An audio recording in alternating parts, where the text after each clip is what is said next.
start. As you see in the programs, the last session is almost exclusively devoted to Plato and Pseudo-Platonica. Unfortunately, we won't be able to hear Boris Dunch from the Philipps University of Marburg speaking about the epistemological status of the Kybernetike Techne. As the very last moment, he couldn't come to Riga, unfortunately, but we have three presentations. And the first speaker, Vytautas Ališauskas, is going to speak about the authorship of Pseudo-Platonic. Good morning. I must correct you. I'm going to speak about authorship as a hermeneutical problem. It's really a very different thing than just authorship of Pseudo-Platonic. If I could say who is the author of these Pseudo-Platonical dialogues, I think I would be a great scholar. So let's begin this small Platonic convivium.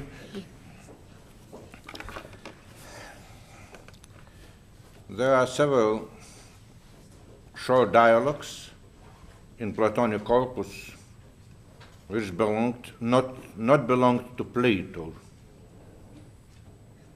Some of them are very short, others are longer, but there are more or less consensus doctorum which states that these dialogues, Axiochos, Lovers, Alcibiades, Theages, Minos, are not of Plato, but his successors of his school. Also, the problem is some, or rather, almost all letters of Plato. They are more problematical. And I'll speak not about, as I said, not about real authors or supposed authors or possibility of one or another school, but I'll speak about such things. Which changes, what kind of changes we can imply when we are speaking about these dialogues and also texts, as texts written by Plato's school or academia, or of course members, not all academia, or even some members of other schools, I suppose, for example, Taran. Also, I will make a short or small mental experiment, and I suppose that one of dialogues, Theages, could be written by Plato. Which changes implies this, which hermeneutical changes, interpretative changes, implies this supposition. So let's begin from maybe a more complicated case. The seventh letter of Plato is really one of the most controversial texts in Platonic corpus. There are a lot of authorities which deny the authorship of Plato, others recognized and reaffirmed. If we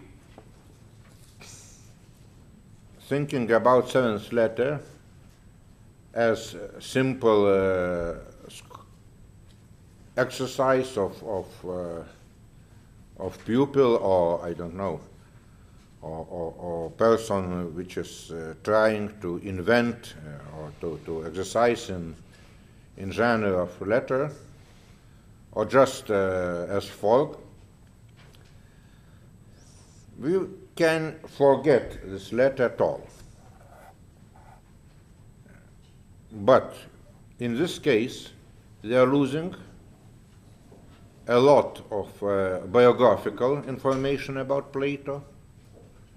And in fact, we can say that we know anything about so-called Sicilian affair, a famous philosopher. We have no real historical information about his about his effort to introduce philosophical ruling in one of most important states of Greece. Also, we are losing, and which is not thinked or reflected, we're losing the reference point to chronology of Platonic dialogues. We cannot speak about dialogues before travel to Sicily, before second travel, and after Sicily. It's a very strange thing. In fact, we can question at all, we can question the historicity of these events. So next thing, if we don't recognize authenticity of seventh letter, we are perding very important ideas about philosophical paideia, about the process of teaching of philosophy, a process of interaction between philosopher and his pupil. But also, we cannot say some very important things at all about Platonic philosophy.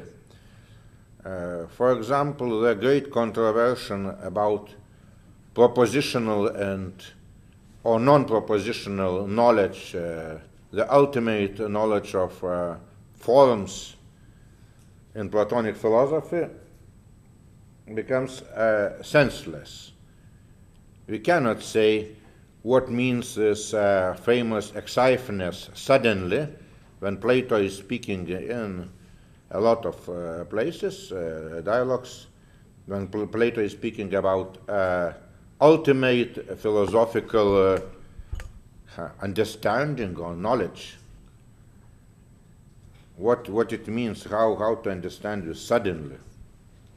And only seventh letter gives some more information about this idea. So if we, in this case, if we deny the authenticity to the seventh letter, we are losing a lot for interpretation of Platonic corpus. We are losing a lot of for chronology of Platonic dialogues. And in fact, we know almost anything about Plato's main period of life. I think this is the reason why seventh letter usually is recognized as genuine.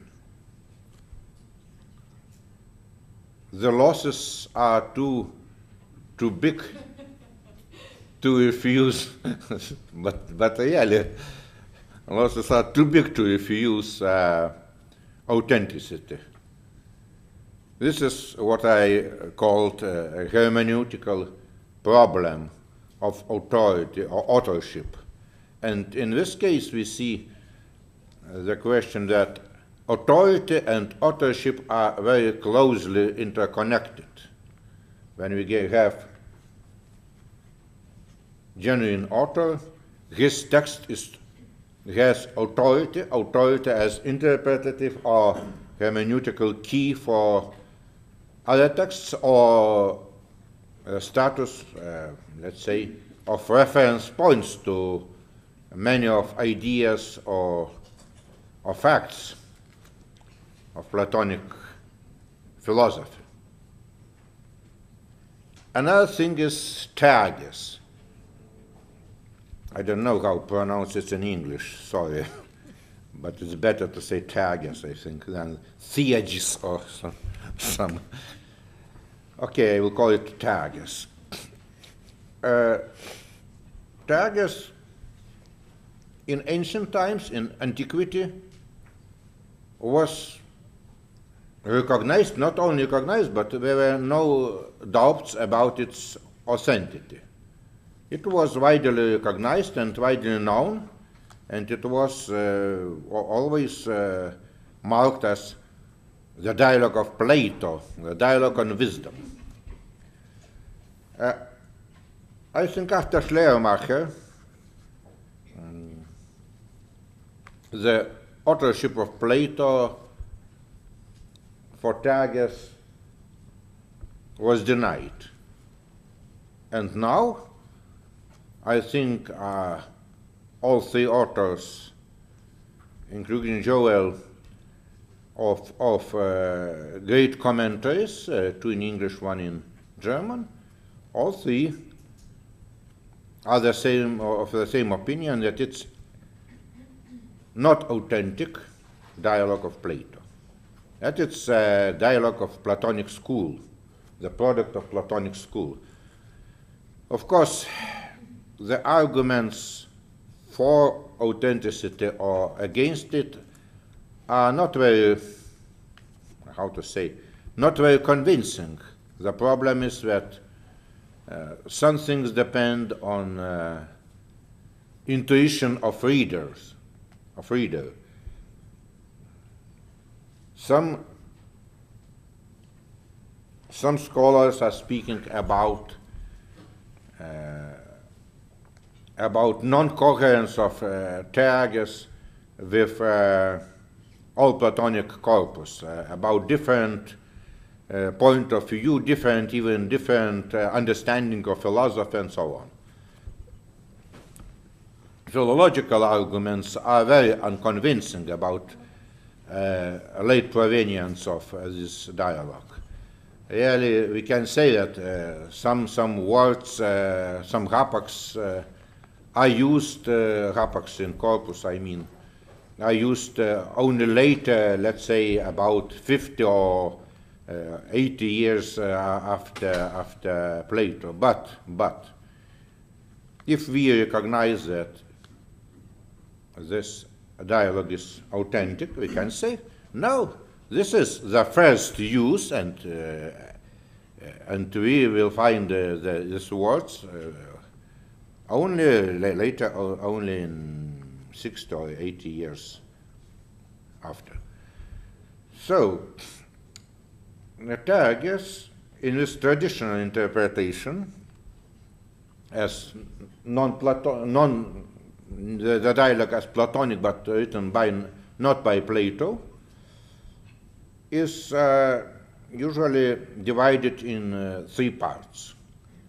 It's an introduction, short introduction, dialogue with a boy named Tages, son of Demodocus, and the story which is told by Socrates about his daimon, or daimonion, rather. This interpretation is, I call traditional, I mean non-recognized as in the authorship of Plato. It has some very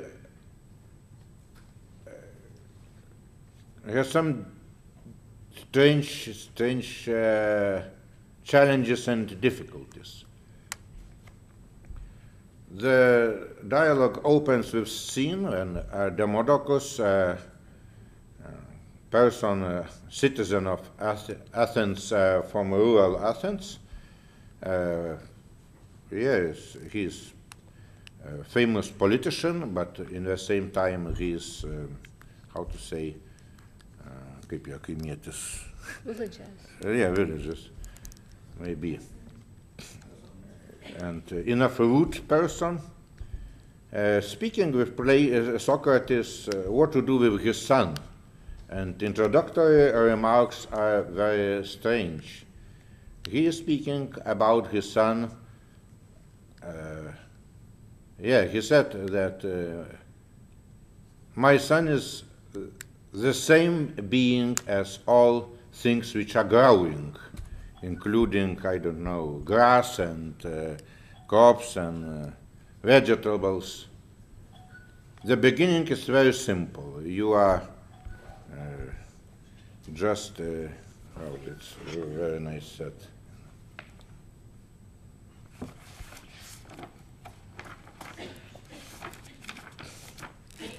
The future.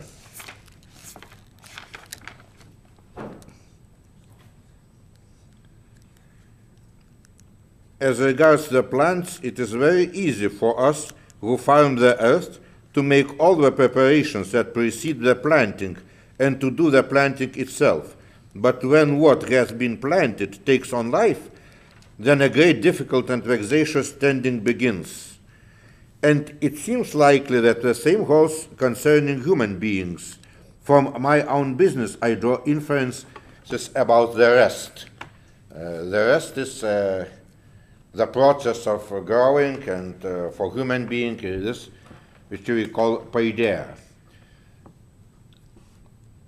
This introductory scene is so it's something very akin to some scenes in Aristophanes or other authors of older comedy. The citizen from rural Athens conforms himself to civilization and modern ideas of Athens. And what's the problem? That Terges would like to study the science of politics, politica technique, and ask her father to find for him teacher. And after, Demodocus' father knows Socrates as a decent man and asks, maybe Socrates would like to teach his son by this art of politics. And Socrates is speaking or questioning the boy about his real intentions. And we have here some strange things. One thing that Socrates is not maybe, but like endorsing to boy, say, that he would like to become tyrant. It's strange. And when Socrates asking about art of tyrant, the art of ruling of tyrant, the boy is not so courageous say that it is political art, and he says that he would like to be a democratic politician, like Pericles or others, and to rule, of course, by persuasion. But Socrates is really speaking about this, that if you like rule is always the same thing, and in fact the same thing is political art, politica techne, and without this you can be or democratic or tyrannical ruler. And after he, let's say, agrees to try to educate a boy, and why? He began to tell the story about his daemonion. Yes, before this he said that, I am not versatile in all this techniques, in politics or some others. I am how to say, a specialist only in erotic the only mathema, only object is erotics, which I understand and can say something. But Batagias missed this replic, and Socrates is telling a very strange story about his daimonion. And this traditional interpretation means here a problem without resolving. What is the connection between two parts, between this part of discussion, what is ruling, art of ruling? In fact, it's it's a pity that we don't have last hour speaker. It's about techne, which the art of ruling, and politics is of course a kind of art of ruling. And other part, the dialogue, the story about Plato's daimonion. What is connection? We cannot find it. It's strange. Usual answer is very simple. That in fact, this introductory part is imitation of early Platonic dialogues, and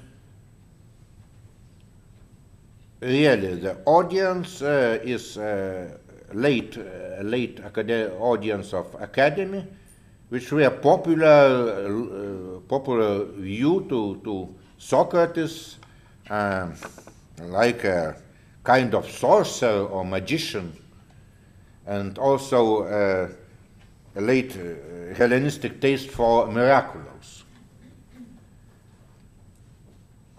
Yeah, such interpretation is possible if we are sure that this dialogue is written not by Plato.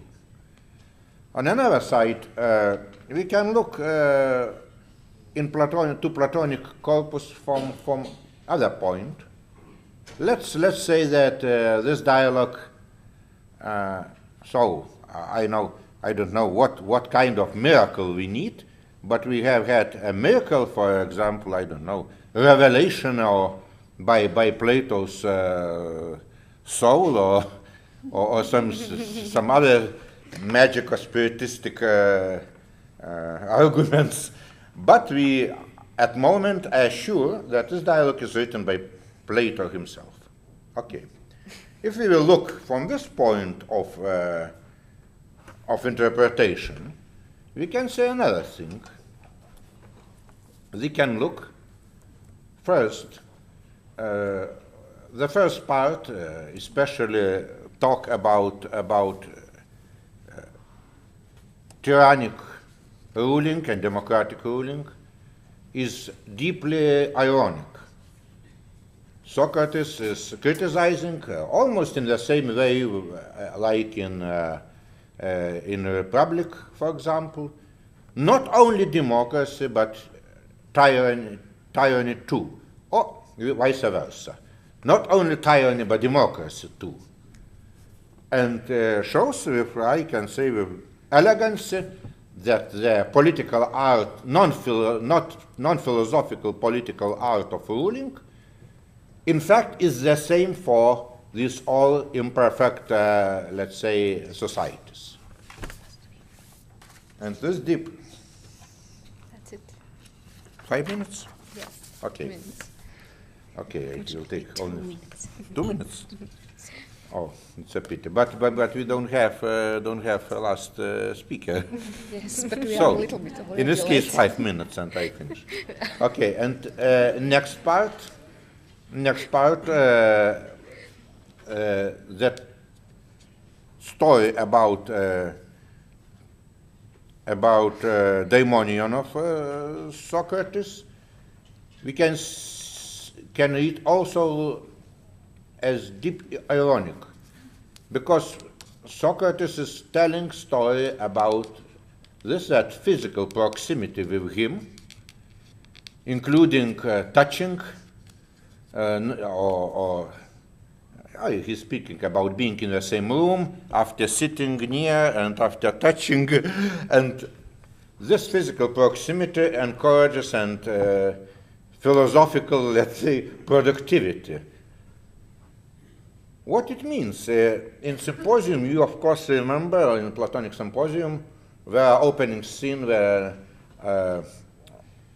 Agathon asks Socrates to lie with him, that he could embrace him maybe, and the wisdom from Socrates, like from one vessel to another, to Agathon, by like wine to overflow, the wisdom from physical contact, and Socrates really joking about these things, but we see something very different from first view, that yes, Socrates criticizes such idea, and after this idea also is the same when then he is lying with Alcibiades, and Alcibiades thinking that from this physical contact he will receive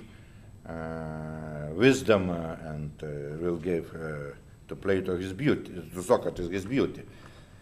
But in this case, we can see also to this story deeply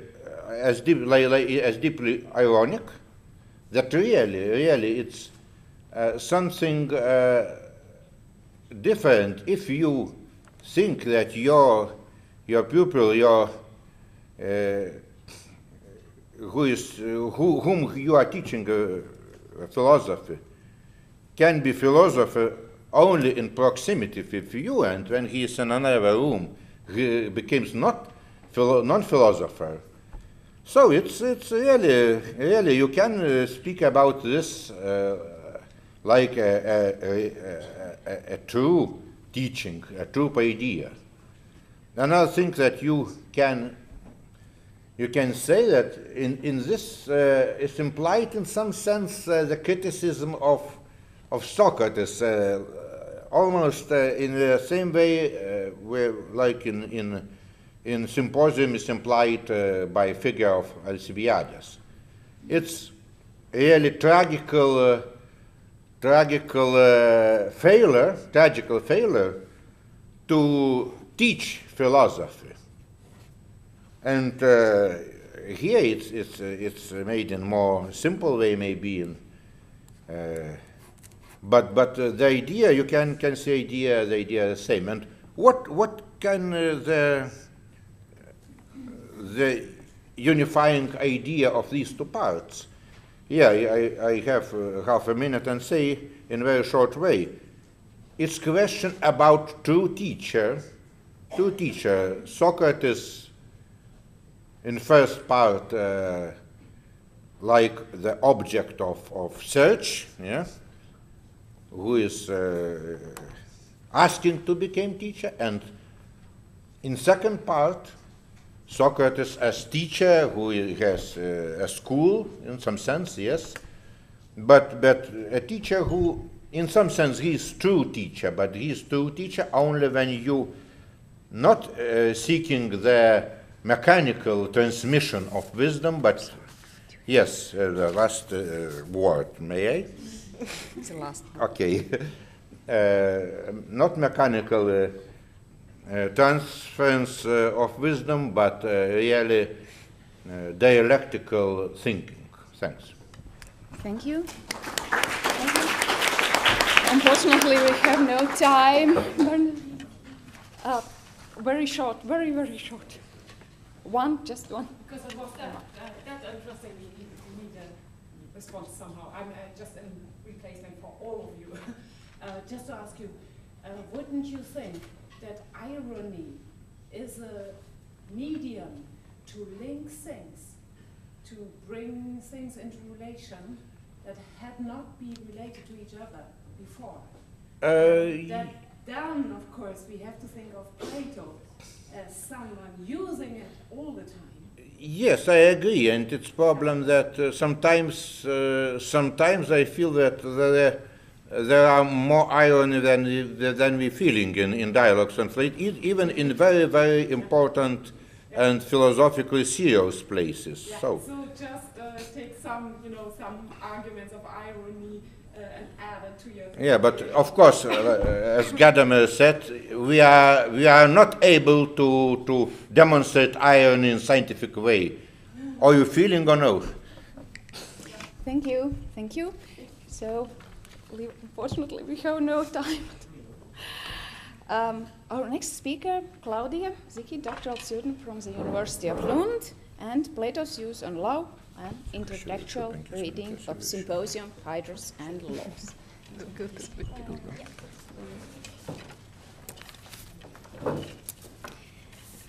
So, good morning, everyone. I hope you all have your handout. As you can see from your handout, I'm actually going to talk about, the title of my presentation here is An Intertextual Reading of Phaedrus and the Laws. I decided to skip the symposium for this lecture. So I am going to talk about poetic influences in the laws of Plato. And Plato's view on poetry is a widely discussed object of study among scholars. And I believe that the laws give an important contribution in this discussion. In the dialogue, the Athenian often does claim several times that the laws should be poeticized, arranged into music, and performed in a way that reminds the audience of dramatic poetry. From this perspective, the use of words like aedein or epadein are very significant because the idea is to persuade the hearer by means of incantations and charms. Mythological tales are also very important, and they play a similar role. Now, because they are presented as a medium to preserve and change the fundamental ideas of the society. Plato, of course, is well aware of the power of myth, and he aims to make their content consistent with his own philosophical inquiry. Despite the fact that the Athenian gives a very important role to poetry in his formulation of the laws have largely been neglected from a literary point of view.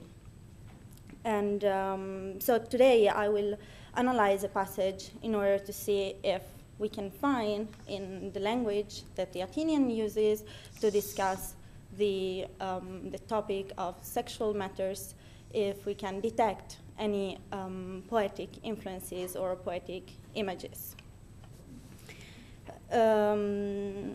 So the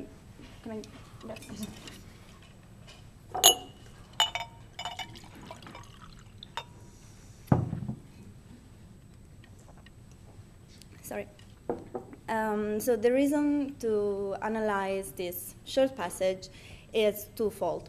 The first reason lies in the words of the Athenian at the end of his monologue, when he says that all that has been said in matters of law, you find it in your handout, is the first section, has been said perhaps as if in a myth, kataper isos en mytho. Now, translators take this expression to mean something imagined in opposition to something that it is real. However, I would like to point out that Plato does often use myth in order to persuade his interlocutors of his own philosophical principle. So there might be something more than just an imaginary scenario. Let us think, for instance, of the Palynod in the Phaedrus or the myth of the case. They are myths that convey a very, very important philosophical truth. Now, when reading the Athenians' description of love in the laws, it is impossible not to recall the myth of the charioteer that we find in the Phaedrus. And as you probably know, scholars have nowadays mostly agreed on the fact that the Phaedrus is one of the most poetic of Plato's dialogues. The second reason lies again in the words of the Athenian, where he says that later on he will try to persuade Clinias as well in the matters of love, in these matters. And then he says, yeah, and he used the word, he says, epadon peithein. So again, we have epadein. I believe that this word, together with the allusion to the foremost myth, can be read here as a hint to a change of style in the speech of the Athenian.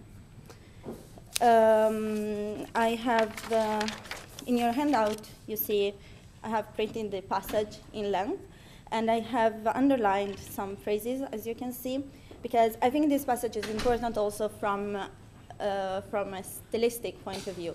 There are a lot of assonances, polyptota, and parallelism, and so on.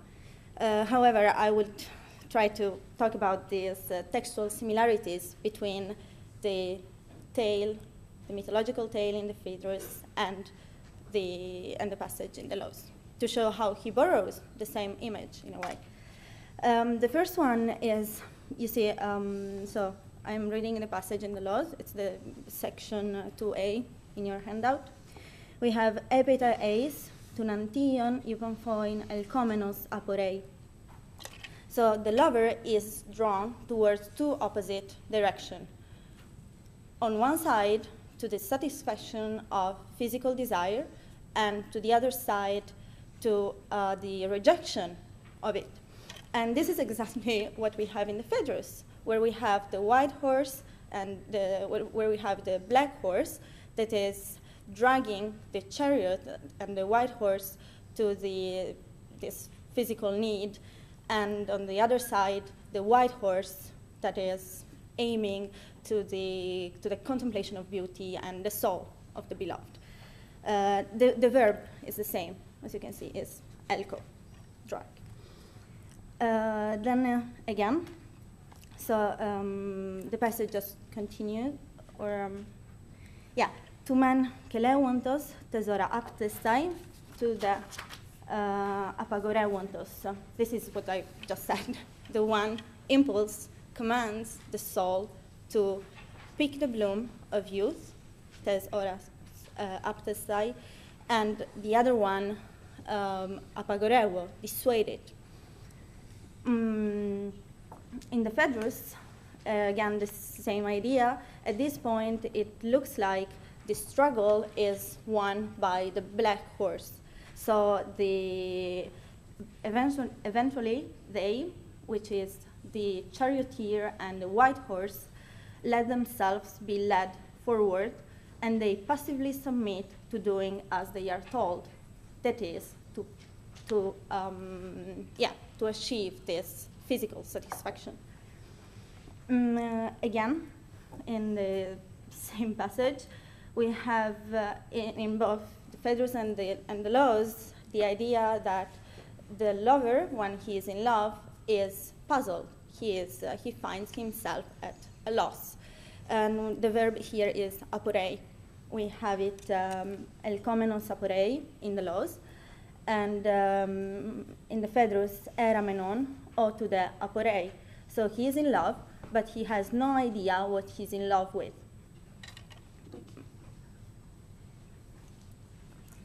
Finally, the metaphor tes oras aptestai.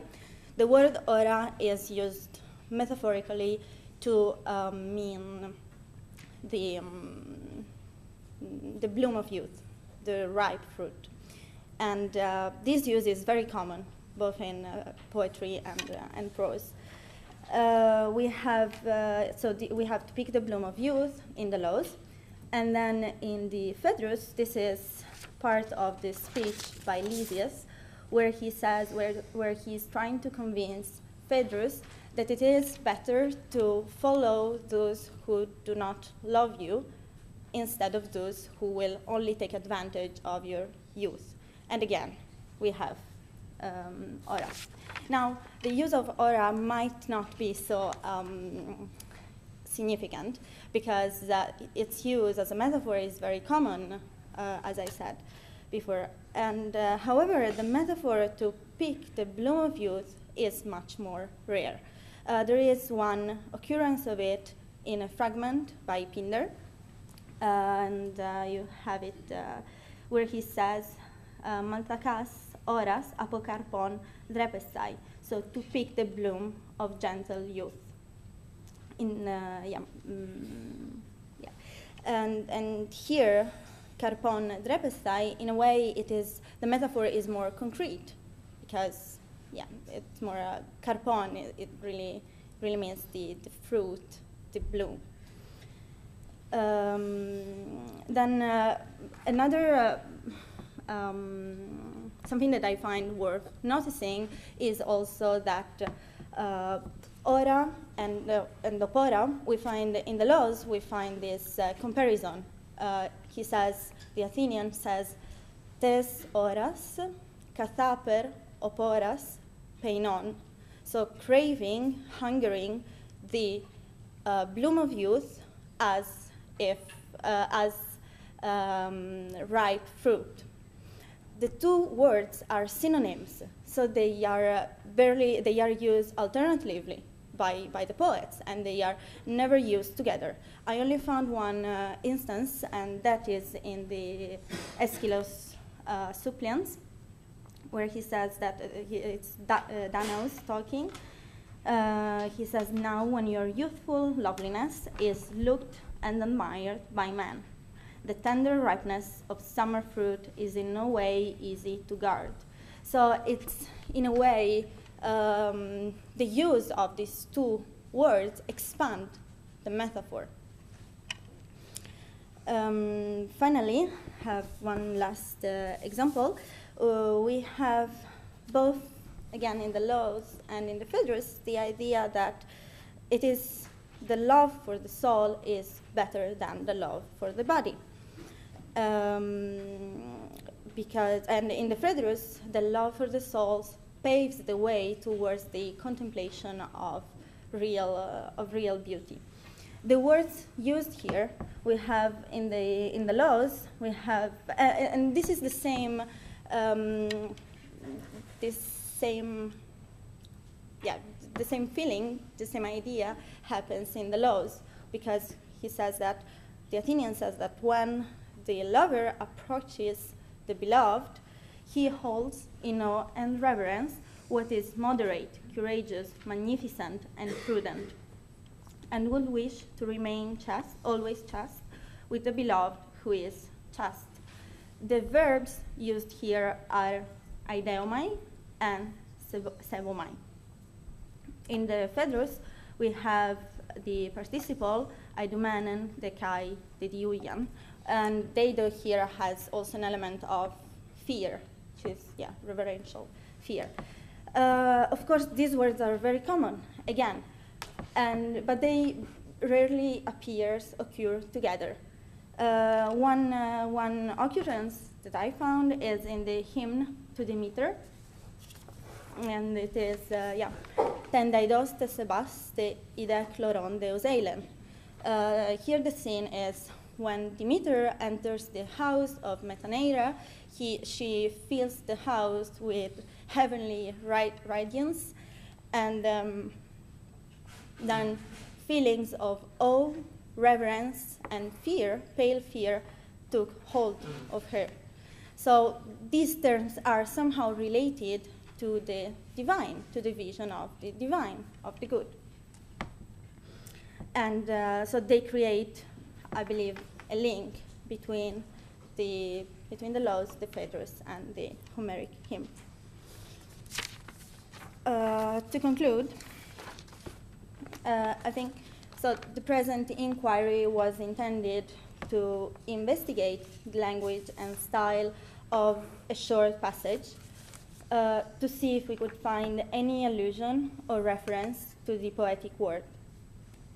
The close association of the description of love in the laws with the mythical tale told in the Phaedrus, together with the use of metaphors and a higher, more poetical style, seems to indicate that the Athenian in order to illustrate the phenomenology of love, is using a type of discourse different from the usual prosaic and legislative one that we find in the laws.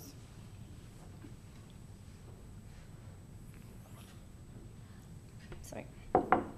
It is certainly true that we do not find in the laws any hint to the symptoms of love that recall Sappho in the Phaedrus, nor we find any hint to divine madness. Still, homosexual relationship is described in the same terms and with the same images that we find in the Phaedrus. As I said in the introduction, the laws have long been neglected as a literary text, due mostly to their philosophical and legislative issues that are tackled by the Athenian. However, many of the passages that precede the formulation of the law itself seem to be rich of poetical and rhetorical devices. In the specific case, the point is that in order to illustrate the best conduct in sexual matters, the Athenian makes use of a more poetic language. The hypothesis is that this type of discourse is more apt to persuade and to make the citizens well disposed towards the validity of the laws. Thank you for listening.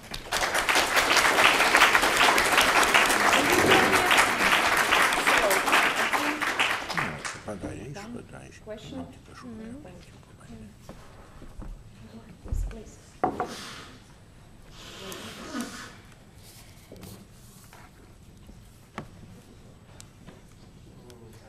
don't remember the context, but if you speak about poeticity in Plato, especially in the Phaedrus, I think that there is more than that in the form, in the way he arranges the discourses.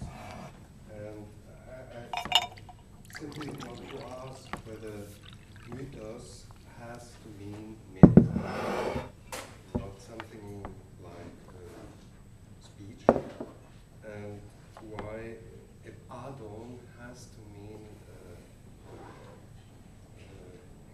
incantate. It can mean after metatauta kai eis as well to make an epodos.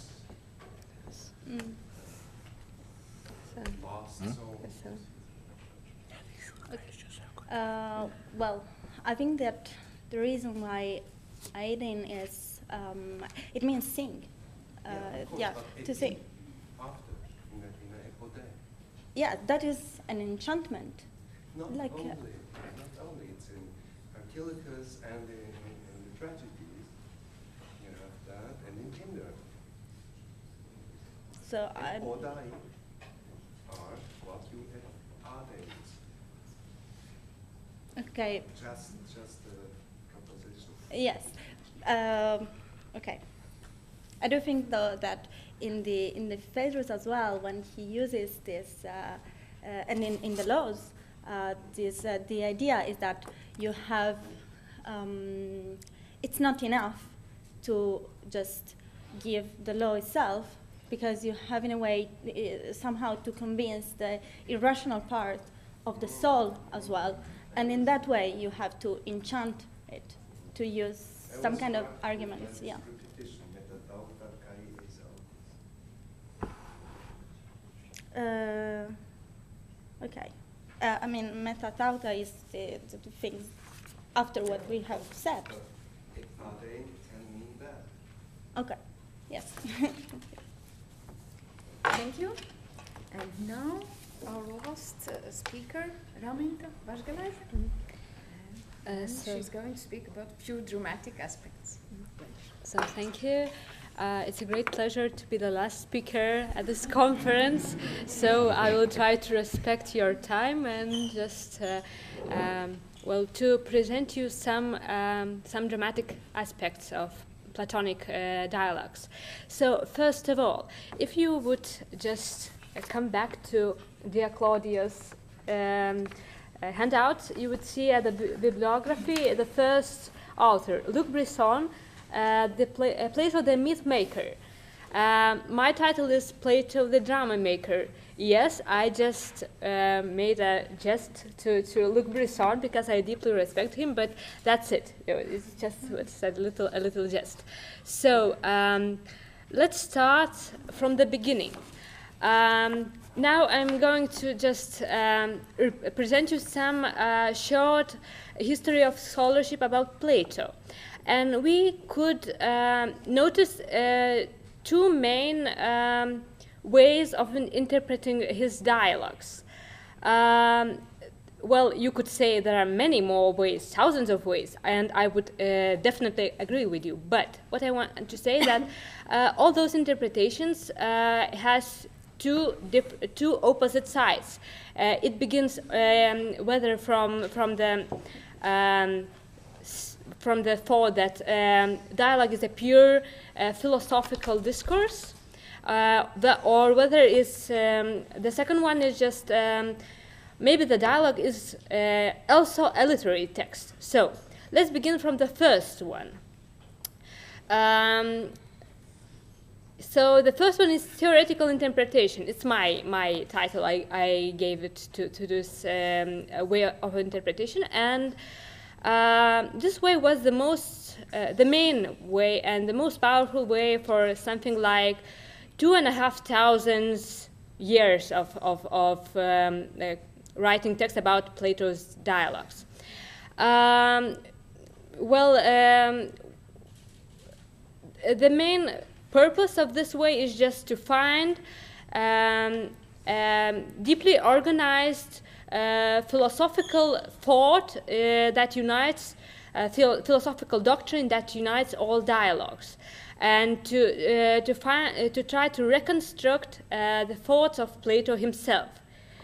And we could see many very well-known authors, for example, Herman, Ribling, Freelander, Ziller, Shorey, Robinson. They all just were trying to find a system to make from a treatise from the dialogue, as it should be in philosophical text. Just they all saw those many literary aspects of the dialogues as disadvantages for philosophical interpretation. And let me quote Mr. Robert Kraut, who said, "Plato's works were not written to be entered into competition and performed at civic religious festivals, as were the plays of Greek tragedians and comedians.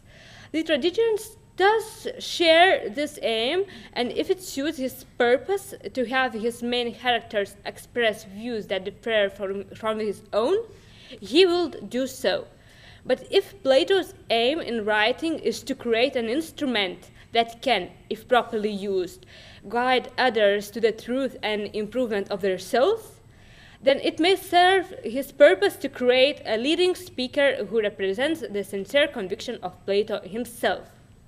If Plato aims differ from those of a dramatist, then he will have a reason that the dramatist lacks for using his main speaker as a mouthpiece for his own convictions."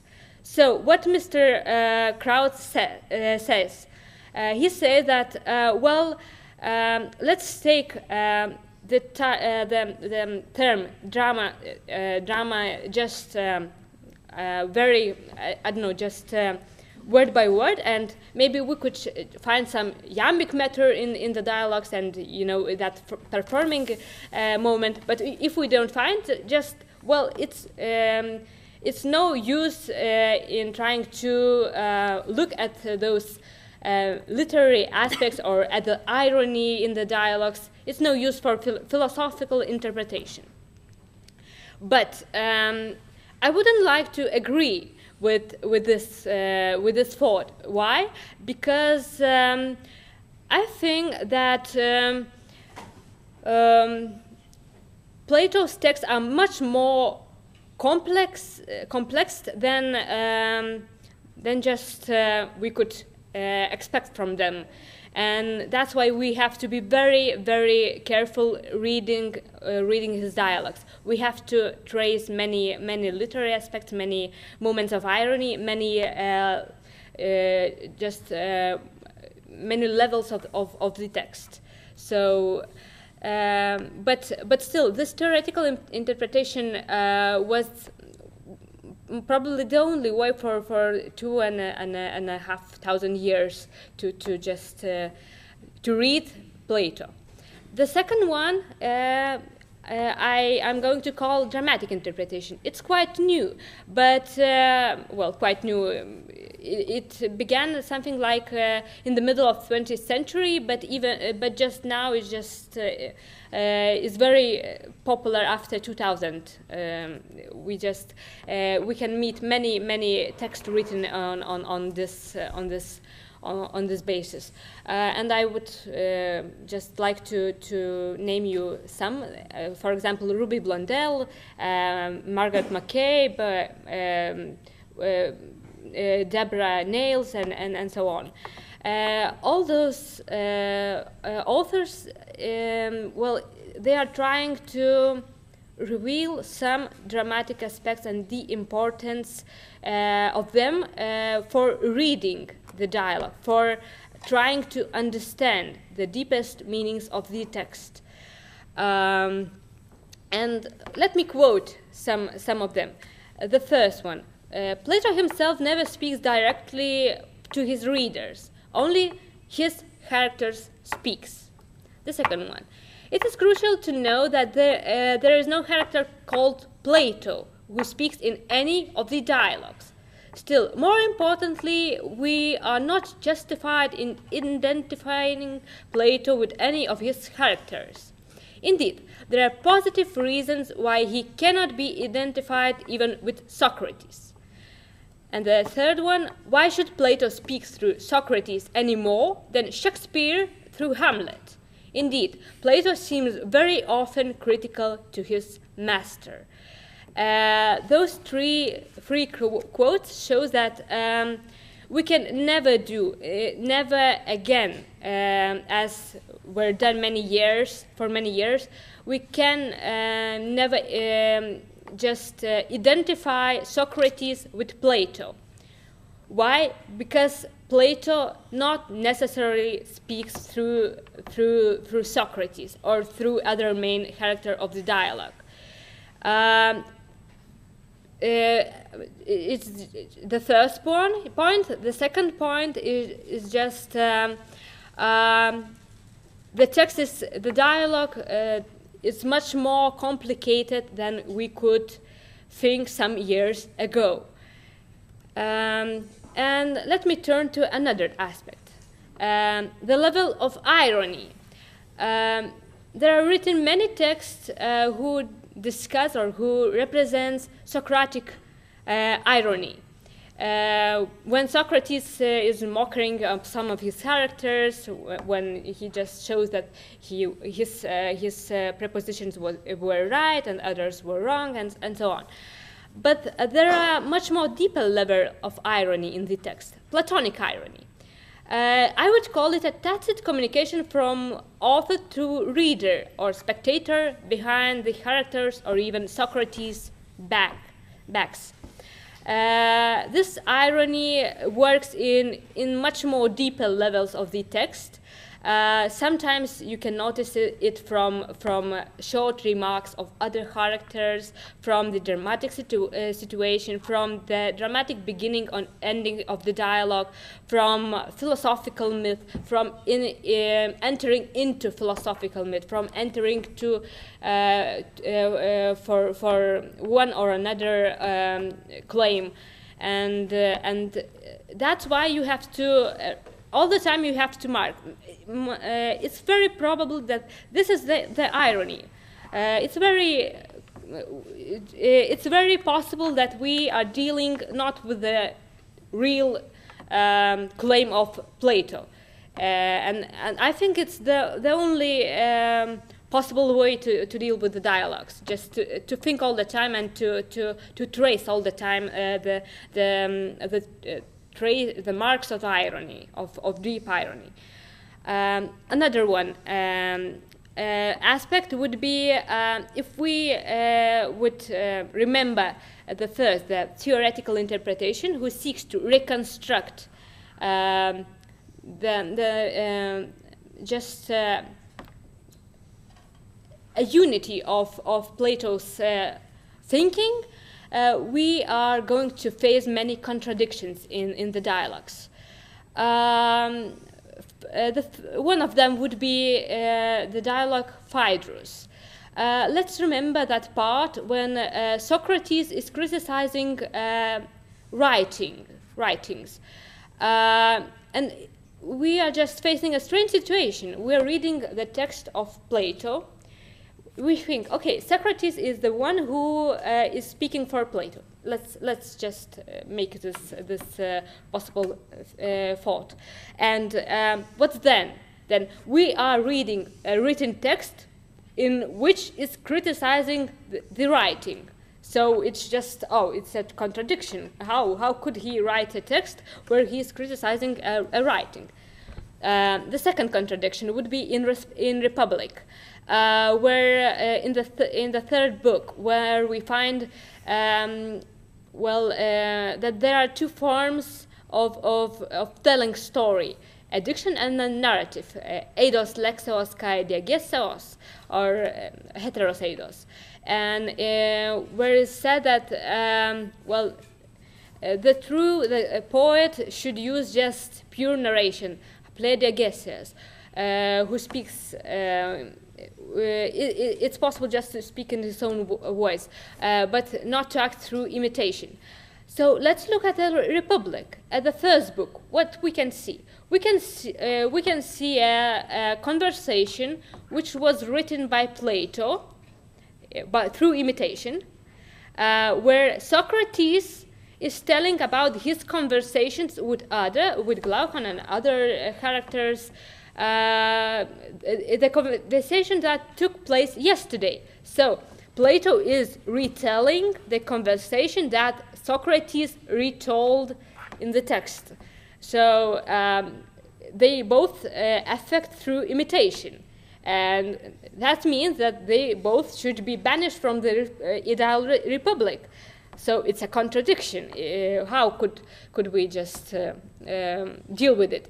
Probably we should just keep in mind that it might be a level of deep irony, and we just couldn't. Everything is much more complicated than it looks from the first view. And yeah, I already said that one of my aspects was that we cannot identify Plato and Socrates. And let me quote some few more quotations and set my conclusion. I'm reluctant to believe that we have been entirely mistaken all these centuries to read of a Platonist ethic, philosophy, or metaphysic. In practice, it's often virtually impossible not to assume the identity of Plato's own views with those implied in the questions asked by his leading speaker, David Sedley. Paul de Man groups Plato with Augustine, Montaigne, Rousseau, and Nietzsche. He characterizes Plato as a writer whose work stands the two activities of human intellect, and they are both close and most impenetrable to each other, literature and philosophy. And my conclusions. The first, the coherence of philosophical system of Plato.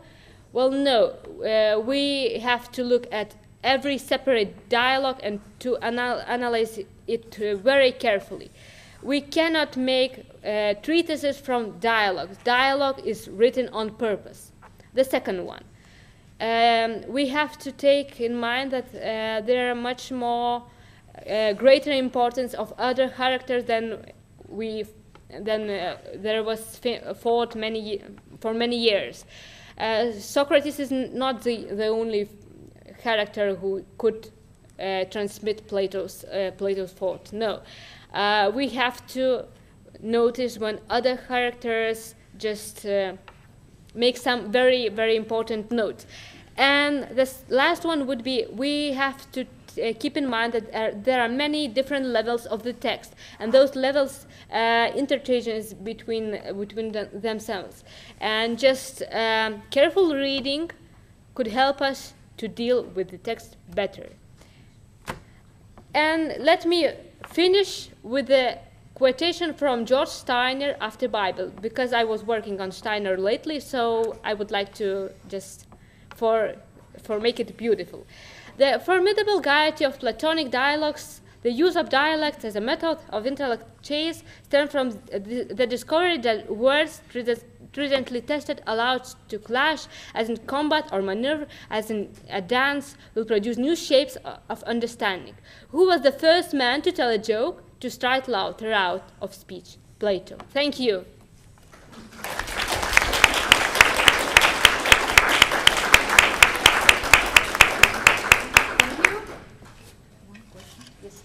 Mm-hmm. I have one question. I wanted to ask you, what do you think, is it at all possible to bring together those two huge aspects of human life, literature and philosophy in Plato? Well, specifically I meant, I wanted to ask you, do you see the role of irony, drama, and other rhetorical aspects in philosophical argumentation? And Yes. If you is it at all possible to evaluate these aspects in the light of philosophical argumentation? Because philosophers deal with argumentation mostly, and they try to omit these aspects because they sort of Yes. yeah. So how would you accommodate these two things if you had to? I would suggest let me just give me a moment to make my what I want to say in one piece. Yes, I think that it's impossible to omit the irony, because well, if you omit the irony, you can get a nonsense in philosophical argumentation. You can just say, Plato said that and that. I think that very often we just have some imaginary doctrine of Plato if we don't look at the irony. We have to, every time we want to just to make a systematic view of Plato, we have to look at the text at every separate dialogue and say, in Republic, this argumentation is dealing with it, but this is a level of irony, and that means that this part just, well, we cannot use for philosophical argumentation anymore. We have to just, the irony has a very great importance. There's a huge problem. It's sometimes very hard to tell Yes, where yes. it stops operating. Yes, exactly, and I'm still dealing with it, and I don't have an answer, and I think I won't have an answer for many years where the irony stops act and where not. But it's the only way for just reading Plato. Sorry. Thank you. Thank you. So we have heard all the reports of the 8th session, and this means that we have heard also all reports of this conference, and our Colloquium Balticum gradually comes to the end. I think we have spent 3 interesting days full of fruitful thoughts, discussions, inspiring conversations about humanists and also the heritage of antiquity. We heard about different contexts, authors, and texts. And 29 reports during these 3 days marked really multiple sites, yes. I think so. And we had really derived great pleasure from meeting in texts and contexts, as Oyar Sparit is the president of the Academy of Sciences wished us. And on behalf of the organizing committee of this conference, I would like to thank all the speakers, all the participants, all of you. It was really great pleasure to host this Colloquium Balticum this year in Riga. But this is not the end. Due to benevolence and generous support from the Foundation Riga 2014, we have the possibility to go on excursion to Turida to see one of the most interesting cultural monuments of Latvia, Turida Stone Castle. So I suggest we all meet in the lobby and then go together to the bus, all who wants to participate in the excursion. So thank you.